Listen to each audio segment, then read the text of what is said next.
thank you for taking the time today to briefly answer some questions and to provide some insight. I know you've been with us for quite some time, so I think this interview is actually going to be pretty beneficial for our entire network. So I know you typically run about 40 in-person seminars per year, but how was this pivot to virtual seminars for you at first? Well, the virtual seminars was actually pretty easy for me just because I'm very tech savvy, but also because it's just doing the seminar over the internet. So the biggest thing was, just making sure that you're very active and very exciting. Even though I'm not a very good presenter, even in person, I'm not that good of a presenter. Even through here, I'm not that good of a presenter. But I do carry a lot of energy. I think that's the biggest thing is, when you are giving a webinar, you have to provide all that energy versus when you were doing the physical seminars, you had your energy, which was half of it. And then you also had the room, which was the other half of the energy because you could get them involved, right? But now all of a sudden you can't get people involved as much. Now, you can always ask people through chat and that kind of thing, but I like to just go straight through it. But that means you have to provide your own energy. So at first, yeah, it was a little different. You still get the nervous Nellies. You get really nervous when you're presenting. You don't know how people are taking the information. You don't know if people are liking it or disliking it. You can't see any visuals as far as the facial cues and that kind of thing. So yeah, it gets a little hard, but you just kind of have to keep trekking through. So yeah, it was a little different, but it was still easy because I was still doing the physical seminar essentially. But one of the key things also I think is, besides the energy, is the offer. You just need to make sure that your offer is pretty easy for people to sign up for, but also have expectations that your offer, obviously we want the appointment, to expect people to book an appointment right then and there is actually probably a little high than what you would expect at a physical seminar. And there are some things that we learned that have provided us the ability to still get a lot of appointments, even though we're doing the webinars without as many people signing up right then and there. Okay.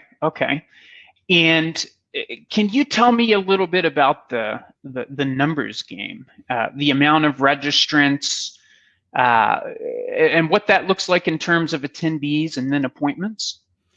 Yeah, the numbers, what we expect, or what we're seeing anyway, is that we're seeing a lot of people register, but we're not seeing as many people that we see register show up to the webinar. Now, that's okay because I just want at least 10 to 15 people to show up, and that's what we're getting. But for me to expect, of the 60 to 70 registrants to show up would be a little bit ridiculous. If you think about it, when you send out a mailer, there's 10,000, if you do a 10,000 piece mailer and you are happy with a 1% show up ratio, which is technically not even a 1% since you're counting people, not units, that's not very good. So when you think about all the people that are registering and the amount of people that are showing, that's a good ratio. But psychologically, it's hard for us as advisors to accept that because we think everyone that registered is going to show up, because we're used to everyone that registered from the mailer to show up, and that's a little bit different, right? But what you have to think about is a 10,000 piece mailer. How come all the people that got the 10,000 piece mailer, how come they didn't show up, right? And so we have to kind of look at things a little bit differently than what we did when we did mail and when we did the physical seminars. When we did the physical seminars, yeah, we had, a 65% show up rate. That's a lot better than what we're probably seeing with the webinars. We're seeing about a 30% show up rate with our webinars. However, that might be a challenge, right? However, what we have found through the process is if you send them the replay of the people that did not show up, you'll get another 20 to 30% of people to actually watch the replay. So then when you think about that, then we're actually getting the same amount of people that are seeing the webinar that would have seen the physical seminar. But the great part about the replay is it's running on automation, right? So we're not like we're not having to go to a physical location to give the seminar over again. We're just having the automation go out as an email. They can watch it whenever they want to watch it. They watch it. They can book an appointment. In fact, I had someone book an appointment with me over the weekend because they watched the replay. So, there are some challenges with it, but we just have to look at it in a different way. And, when I talked about like booking the appointments, right? Mm-hmm. Well, we might get 3 to 4 appointments on the spot, but we'll book another 4 to 5 after the webinar. And the way we do that is not just through the replay, but we'll actually go out and call each person after the webinar who said they were going to attend or they did attend. We call each one of them and ask them if they want the appointment. And believe it or not, that process, by asking them if they want the appointment, works. Now, when you're doing the webinar, they're a little bit more hesitant to sign up compared to when you are actually, when you're looking at trying to do the physical seminars, it's a little bit easier to walk around and book the appointment. Now, with the webinar, it's easier for people to leave without booking that appointment. So then you need to call them the next day, 2 days later, 3 days later. You got to go at them pretty hard until they say no. And I'm from Minnesota. We're supposed to be Minnesota nice. We're supposed to be really passive, right? Mm-hmm. It was really hard for me to get over that part, to not be so passive and just ask for people for the appointment. And believe it or not, it works. So I guess the best thing would be to make sure that, you might have expectations that are, huge when it comes to how many people are going to show up because of the registrants. Even if only 2 or 3 people show up, you shouldn't get worried about it. You should go through the same process over and over and over again, meaning make sure you have the replay go out, follow up on the replay, call everyone that registered. Mm-hmm. Maybe they want an appointment, maybe they don't.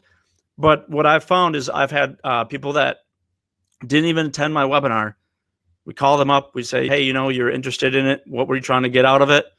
And they talk for a while. And then we say, would you like to come in or would you like to do a Zoom meeting? And they book a meeting. So it's not always just about, the results after the webinar. It's the results that you're getting with the registrants, not the results that you're getting with the webinar. Understood. And with that being said, Vince, can you just tell us a little bit about business written to date? Yeah, so far we've been doing this over 2.5 months now or so, and we've written about 1.5 million. We still have plenty of people in the pipeline right now. One of the things when it came to the physical seminars, when you shut that off, all of a sudden you're going to have to figure out where the next pipeline's coming. So we've already written 1.5. We have another 2 million or so in the pipeline. So that's pretty exciting.